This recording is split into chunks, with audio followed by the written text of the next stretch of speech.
didn't lose your inspiration forever, you've just been looking in the wrong places. As a lifelong creative, I've had to learn that lesson the hard way through trial and error. And after the 100th or so video of somebody telling you to stop scrolling or read more books or whatever blasé advice that they're trying to give, it becomes hard to parse out what's actually useful versus what's just a cliche. The truth is, the modern day interpretation of creativity is closer to a capitalist pipe dream than any kind of artistic self-expression. To combat this toxic messaging, I've come up with 5 tried and true practices that I use in my creative process every day to make sure that I have inspiration no matter where I go. I am a game designer and a writer, but I think this can be employed by anybody in any art form. Rule number 1 is always remembering that inspiration is literally everywhere and quite often free. And I say that because most of us don't have the money to spare on something like inspiration these days. One of the best things you can do right now for your creative practice is to just go outside, take a little walk, and go equipped with a detail-oriented eye to find things that you've never seen before. Even in places that you've walked through 1,000 times, there's always something changing and something new to find. You can visit the library or the museum or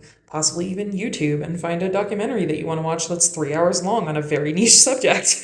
If you're disabled like me and the in-person options aren't accessible, I highly suggest that you lean into a digital curiosity, as long as the sources of information are quality. Rule 2 is to remember to pull from media that is outside of your chosen craft. As a game dev, I don't just play games. I read books and listen to podcasts and watch TVs and movies and analyze them with my friends, and all of that is an available well for me to pull from when I need some inspiration. And this also prevents you from accidentally copying the thing that you're taking inspiration from if it's too similar to whatever it is you're creating. Rule number 3 is to remember to give yourself days where you do not have the pressure to create and you can just be an adventurer. Apologies for the cliche here, but it is really true. You cannot pour from an empty cup. Obviously, this won't work in all instances, especially when you have like a pressured deadline or a client or something. But when you have the opportunity, you need to take breaks from creating so that you can give yourself time to absorb interesting things that allow you to be inspired. Discipline is very necessary for art, but not at the expense of the passion that got the project started in the first place. Without any of that extra pressure, you'd be surprised at how easy it becomes when you return to said project. Rule number 4 is to have some kind of other creative hobby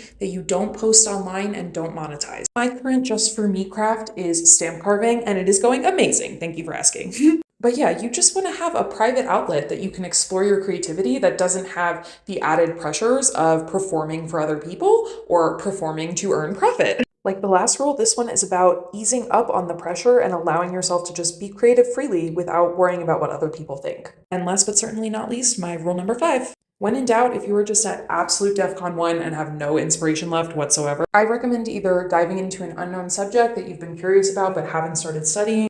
And alternatively, if that sounds like too much brain power, you can always go back to something that you got inspiration from or enjoyed as a child, and then look at it with fresh new eyes as an older adult. Without fail, I've been able to overcome any creative block I've encountered when I use these 5 rules. No matter what kind of creative you are, I look forward to seeing what you make.